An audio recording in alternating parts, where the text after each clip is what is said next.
Ketika pertama kali Rasulullah SAW mendatangi kota Madinah, singgah di kota Madinah, apa yang terjadi? Semua orang kota Madinah repot, semua orang kota Madinah sibuk. Setiap rumah pasti membawa sesuatu ke rumah Rasulullah SAW. Ada yang mengantarkan kurma kepada Rasulullah, ada yang mengantarkan apa? Madu kepada Rasulullah, ada yang mengantarkan makanan kepada Rasulullah. Bagaimana caranya Rasulullah senang dengan saya dan kenal kepada saya? Itu saja, tak ada yang lebih. Rasulullah kenal kepada saya, senang kepada saya. Itu adalah hal yang istimewa bagi diri saya. Setiap orang mengantarkan. Sampai ada salah seorang wanita yang bernama Ummu Sulaim. Dia cari di rumahnya tak ada apa-apa. Dia pergi ke dapur tak ada makanan. Dia cari kurma tak ada kurma. Dia cari madu tak ada madu. Dia cari baju pun tak ada baju, kan orang miskin. Apa yang dia lakukan? Masyaallah, hadirin wal hadirat. Dia ambil putranya Anas, dia datang menghadap Rasulullah SAW. Kemudian dia mengatakan, ya Rasulullah, aku sudah periksa semua rumahku dan aku tidak mendapatkan barang. Illa Anas, kecuali anakku Anas. Hada Anas yakhdumuka ya Rasulullah. Ini ambil sekalian Anas ya Rasulullah untuk khidmah kepada engkau. Sallallahu alaihi Muhammad. Kecintaan yang luar biasa sehingga ketika dia tidak memiliki apa-apa, anaknya pun diberikan kepada Rasulullah Sallallahu alaihi wa ala alihi wa sahbihi wasallam. Inilah yang terjadi pada mereka yang sudah mengenal Rasulullah. Caranya bagaimana? Baca sejarah Rasulullah. Selalu membaca sejarah Rasulullah. Kenali Rasulullah Sallallahu alaihi wasallam lebih dalam sehingga ketika kita sudah kenal kepada Rasulullah SAW, baru kita akan mengetahui bahwa Rasulullah insan kamil. Rasulullah SAW adalah manusia yang sempurna, dan dengan kesempurnaan itu bisa menarik jiwa kita sehingga jiwa kita terhubung bersama Rasulullah SAW, dan hal ini yang bisa menyampaikan kita kepada surganya Allah Subhanahu wa Ta'ala. Orang yang hina bisa menjadi mulia ketika bersama Rasulullah SAW. Orang yang tidak memiliki apa-apa bisa menjadi mulia di sisi Allah Subhanahu wa Ta'ala berkat Rasulullah. Bahkan seorang budak hamba sahaya dari ujung negeri Afrika sana di Ethiopia yang bernama Bilal bin Rabah, sampai sekarang di Malaysia, di Indonesia, bahkan dimanapun tempat kenal siapa yang namanya Bilal bin Rabah. Orang kampung, pedalaman, orang hitam, dan hanya hamba sahaya saja. Akan tetapi ketika dia menempel dengan Nabi Muhammad SAW, namanya sampai sekarang disebut oleh siapapun, dimanapun, kapanpun. Nah, berkat dia bersama Rasulullah SAW. Sayyidina Bilal bin Rabah, beliau selalu azan terhadap Rasulullah SAW. Di kota Madinah beliau adalah termasuk muadzinnya Rasulullah SAW. Dan beliau setiap salat datang ke rumah Rasulullah SAW, melewati rumah Rasulullah SAW, kemudian mengatakan, as-salatu ya Rasulullah, as-salatu ya Rasulullah, as-salatu ya ahli baiti Rasulullah. Ayo sekarang kita mau melakukan salat wahai Rasulullah. Beritahu kepada Rasulullah bahwa sekarang sudah masuk waktunya salat. Dan tidak jarang Rasulullah SAW duduk bersama para sahabat. Kemudian Rasulullah SAW mengatakan kepada Bilal, arihna biha ya Bilal, arihna biha. Wahai Bilal, bikin aku senang dengan suara azan, dengan salat. Ayo cepat-cepat masuk waktu salat. Karena Rasulullah SAW mengatakan, wa ju'ila qurratu 'aini fi shalah. Aku paling senang sama yang namanya salat. Sehingga Rasulullah tidak sabar ketika Rasulullah SAW mengatakan kepada Sayyidina Bilal, arihna biha ya Bilal.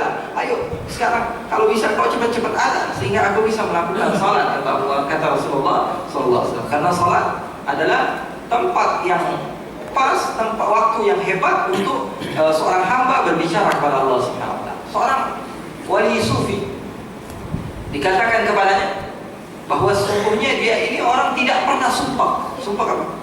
Sumpah apa? Hah? Ada sumpah? Sama. Tahu sumpah ya? Tofshan, boring ya. Ada seorang ulama ini wali Allah tidak pernah sumpah sama sekali. Tidak pernah bosan sama sekali. Akhirnya ditanya, wahai alim, wahai wali, wahai sufi, kenapa engkau tidak pernah bosan sama sekali? Sekalipun tak pernah bosan. Akhirnya apa jawabnya? Bagaimana aku bisa bosan kalau aku bisa berbicara dengan Allah dan aku bisa diajak bicara sama Allah penciptaku? Bagaimana aku bisa bosan ketika aku bisa berbicara dengan Allah dan diajak bicara oleh Allah Subhanahu wa Ta'ala yang menciptakan aku? Orang-orang, kau gila. Kau bilang bagaimana bisa orang berbicara dengan Allah? Dan bagaimana bisa orang diajak bicara sama Allah? Ya, ketika aku ingin berbicara kepada Allah, maka aku mendirikan salat. Dan aku mengatakan kepada Allah, iyyaka na'budu wa iyyaka nasta'in. Ihdinas siratal mustaqim. Siratal ladzina an'amta 'alaihim, siratal ladzina an'amta 'alaihim ghairil maghdubi 'alaihim. Dan terus-menerus membaca ayat-ayat sehingga apa? Seakan-akan dia mengucap bahwa sesungguhnya aku ini sedang bermunajat kepada Engkau. Lalu, bagaimana caranya Allah berbicara dengan engkau? Aku membaca Al-Quran. Aku mendengarkan kalam Allah Subhanahu wa ta'ala. Maka seakan aku sudah mendengar firman-Nya Allah Subhanahu wa ta'ala dengan membaca. Hadza Sayyidina Bilal bin Rabah selalu menyenangkan Rasulullah SAW dengan suara adanya. Setiap hari beliau adzan untuk Rasulullah SAW, berkhidmat untuk Rasulullah SAW.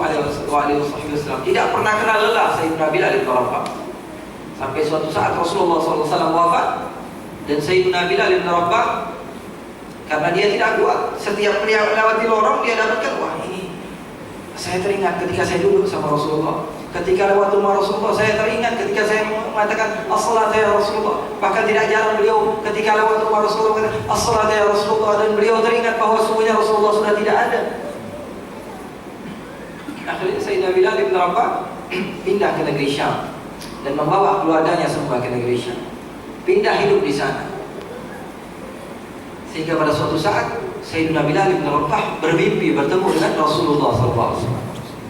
Lalu Rasulullah SAW mengatakan kepada Sayyidina Bilal, "Ma hadzal jafa ya Bilal? Kenapa engkau sombong sekali kepada aku, hai Bilal, sehingga engkau menjauh dariku?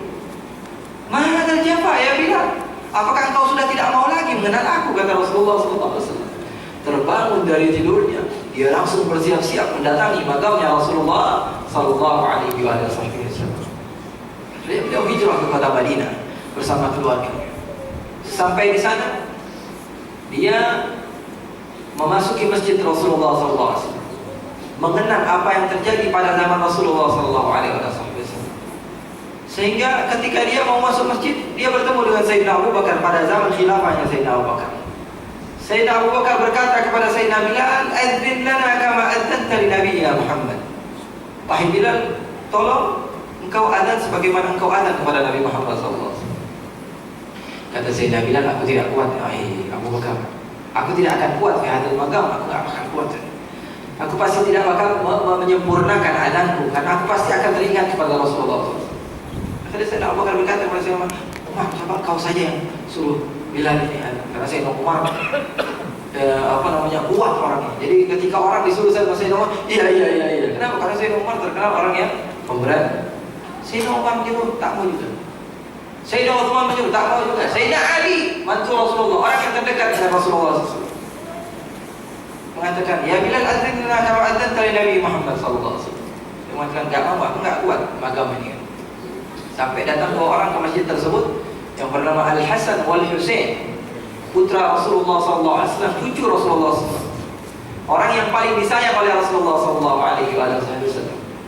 Datang kepada Bilal, "Ya Bilal, adzin lana kama adzanta li jaddi Muhammad sallallahu alaihi wasallam." Wahai Bilal, tolong sekarang kau adzan sebagaimana kau adzan kepada kakekku Muhammad. Dan Sayyidina Bilal ketika melihat muka Sayyidina Hasan dan Sayyidina Husain yang sangat menyerupai Rasulullah, seakan-akan sekarang dia sedang disuruh oleh baginda Rasulullah, kemudian beliau maju langsung azan. Allahu Akbar, Allahu Akbar, kata Sayyidina Bilal bin Rabah. Ketika beliau mengeluarkan suara azan tersebut, dojjatil Madinah, kota Madinah gempa. Semua orang keluar, yang dari pasar semua datang ke masjid, yang dari rumah bahkan perempuan pun keluar dari masjid, kemudian teriak-teriak, "Abu Isa Muhammad!" Apakah Nabi Muhammad hidup lagi? Karena mendengar suara indah Sayyidina Bilal yang pernah dilantunkan pada zaman Rasulullah SAW. "Abu Isa Muhammad, Abu Isa Muhammad!" Apakah Nabi Muhammad dihidupkan lagi? Apakah Nabi Muhammad SAW? Terus menerus Sayyidina Bilal, "Ada, asyhadu an la ilaha illallah." Semua orang datang ke masjid. Asyhadu an la ilaha illallah, asyhadu anna Muhammadan. Ketika beliau menyebut nama Nabi Muhammad SAW, maka beliau tidak kuat. Beliau terjatuh kemudian pingsan. Dan dikatakan ahli sejarah bahwa sungguhnya kota Madinah tidak pernah ramai seperti kejadian Sayyidina Bilal bin Rabah ketika beliau adzan setelah datangnya dari kota negeri Syam. Sayyidina Bilal jatuh. Akhirnya dia tidak kuat. Dia izin kepada Rasulullah, ya Rasulullah, aku tidak bakal kuat tinggal di kota Madinah. Akhirnya beliau pulang lagi ke negeri Syam. Tak begitu lama, Sayyidina Bilal bin Rabah datang ajal.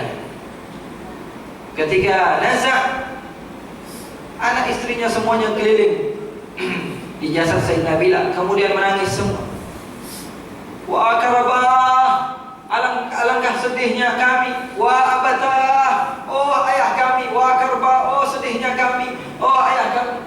Sayyidina Bilal juga teriak. Orang teriak, dia teriak. Dia mengatakan, wa farhatah, wa farhatah, gadan alqal ahibba Muhammadan wa hizbah. Oh alangkah senangnya aku sekarang. Oh alangkah senangnya aku sekarang. Besok aku bisa bertemu dengan orang yang aku cintai, Nabi Muhammad dan teman-temannya sallallahu alaihi Muhammad.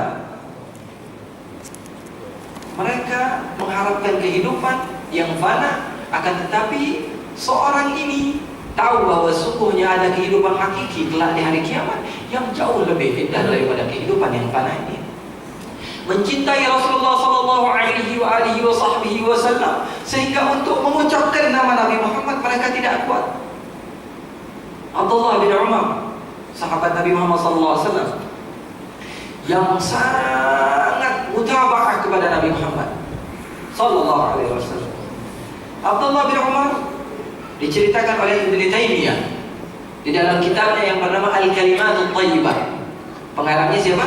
Ibnu Taimiyah, yang sering dinukil kalamnya bahwa memanggil nama Muhammad itu haram, syirik, bid'ah. Ya. Beliau sendiri yang mengarang kitab namanya Al-Kalimatut Thayyibah. Dapat namanya apa? Al-Kalimatut Thayyibah. Artinya dalam bahasa Arab adalah kata-kata yang bagus. Berarti pengarang sendiri mengatakan bahwa apa yang di dalam isinya adalah sesuatu yang bagus. Di antara hadis-hadis yang disebutkan di dalam kitabnya tersebut adalah bahwa sungguhnya Sayyidina Abdullah bin Umar pernah suatu saat beliau sedang jalan menunggangi kuda. Ketika menunggangi kuda, Sayyidina Abdullah bin Umar terjatuh ke dalam jurang. Akhirnya tidak kuat Sayyidina Abdullah bin Umar untuk naik, tak bisa. Akhirnya sahabat-sahabatnya mau bantu, tak boleh, tak kuat. Sayyidina Abdullah mau panjat, tak bisa juga. Akhirnya sebagian mengatakan, ayo kau baca wirid-wirid, ya, baca zikir-zikir sehingga kau bisa terbang atau bisa apa gitu. Akhirnya dibaca, tak boleh juga. Akhirnya salah seorang di antara mereka mengatakan, uzkur habbun nas ilaik. Kalau begitu sebutkan nama orang yang paling kau cintai. Qala Muhammad, faka'annama nashata min iqal. Lalu beliau mengatakan, wahai Muhammad, maka seakan-akan beliau terbang kemudian ke tempatnya semula. Lihat, ma'asyiral hadirin, beliau mengatakan, ya Muhammad. Panggilan kepada orang yang sudah meninggal menurut sebagian orang, padahal Allah Subhanahu wa taala mengatakan, wala taqulu liman yuqtalu fi sabilillahi amwat, bal ahya walakin la tash'urun. Jangan sekali-sekali kau mengatakan bahwa sungguhnya orang yang meninggal dalam keadaan syahid, mereka ini adalah orang yang sudah mati, mereka itu masih hidup, akan tapi kalian yang tidak merasakannya. Nabi Muhammad sallallahu alaihi wasallam sampai bila? Sudah. Boleh lagi. Okey. Nabi Muhammad sallallahu alaihi wasallam adalah pemimpin para syuhada. Kalau para syahid pun mereka tidak boleh dikatakan mati. Bagaimana Rasulullah SAW pemimpin para syuhada sallallahu alaihi Muhammad? Pada zaman dahulu ada seorang imam namanya Al-Imam Waqi' Ibn Jarrah di kota Irak sana. Siapa namanya? Waqi' Ibn Jarrah. Salah satu guru daripada guru Al-Imam Syafi'i. Bahkan Al-Imam Syafi'i pernah mengatakan dalam syair yang terkenal, beliau mengatakan, syakautu ila waqi'in su'a hifdhi فأرشدني إلى ترك المعاصي فأخبرني بأن العلم نور ونور الله لا يهدى لعاصي. Beliau mengatakan, aku pernah mengadu kepada guruku Waqi' bin Jarrah bahwa sungguhnya aku susah menghafal Al-Quran, menghafal hadis, aku susah. Maka dia menasihatiku bahwa sungguhnya dengan maksiat maka sungguhnya ilmu itu adalah cahaya, dan cahaya Allah tidak akan diberikan bagi mereka yang maksiat. Ini gurunya Imam Syafi'i, yang Imam Syafi'i sering mengadukan kepadanya. Imam Waqi' bin Jarrah adalah imam yang terkenal.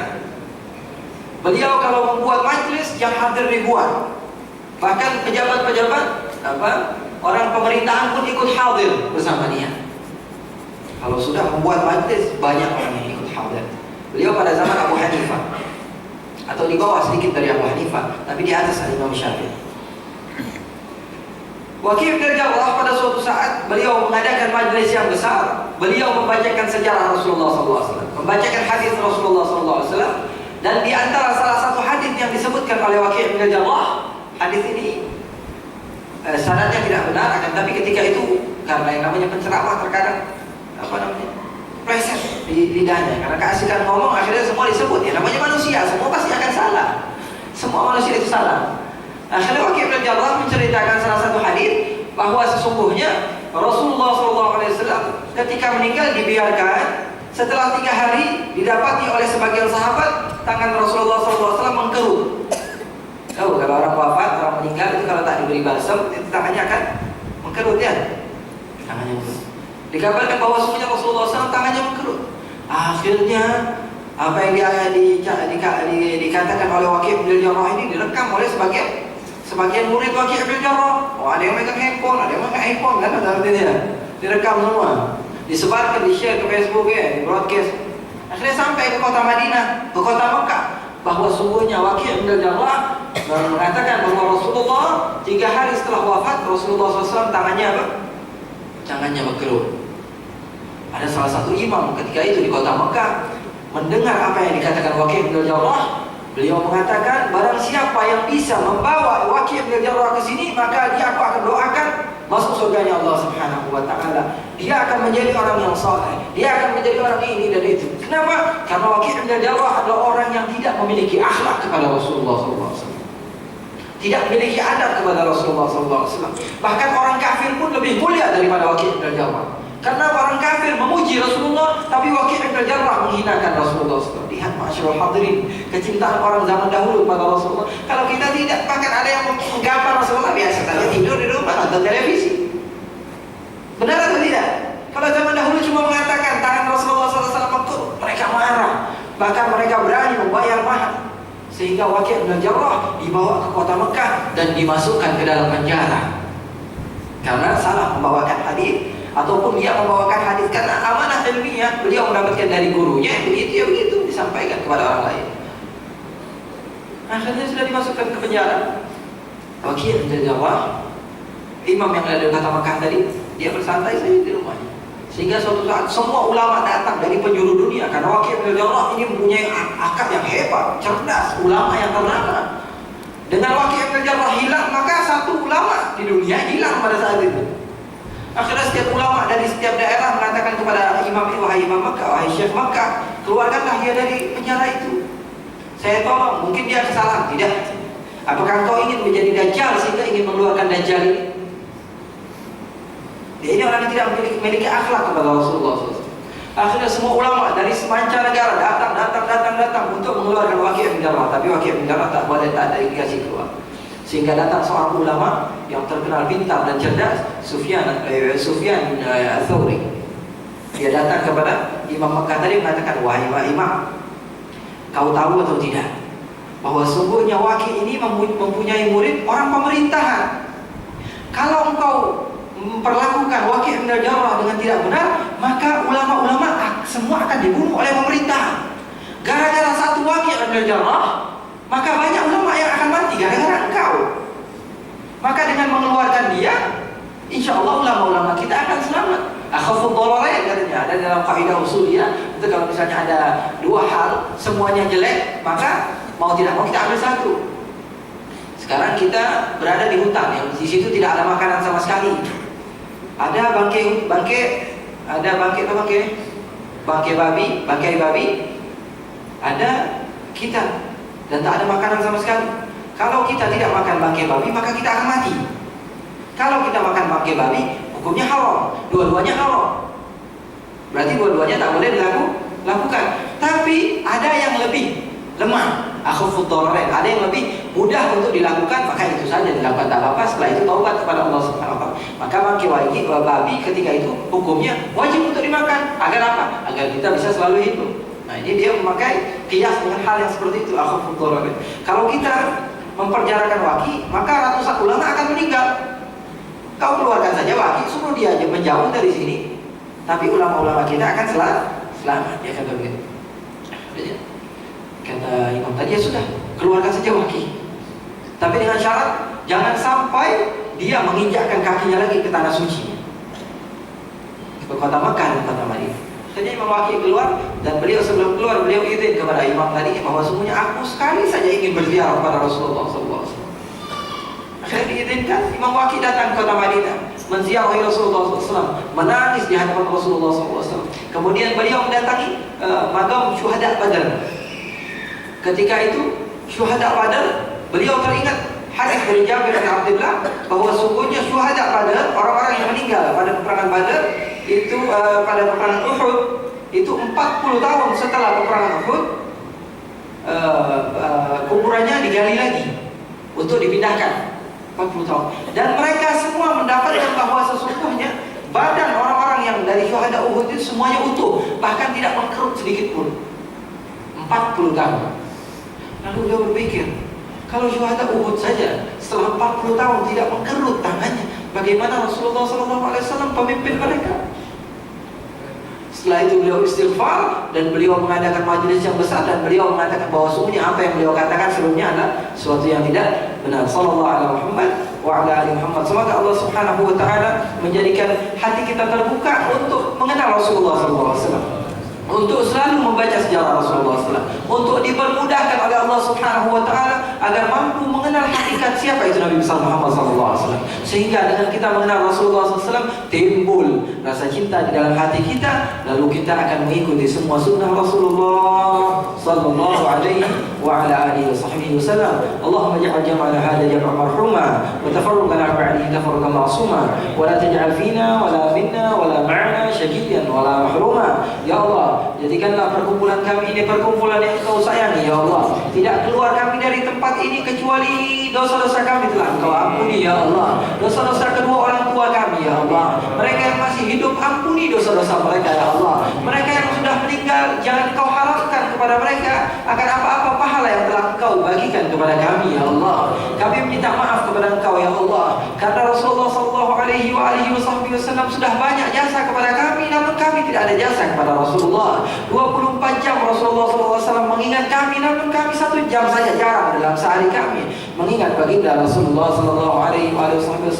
Aku qauli hadza wa astaghfirullahal azim li wa lakum wa lisa'il mu'minin wal mu'minat walhamdulillahi rabbil alamin.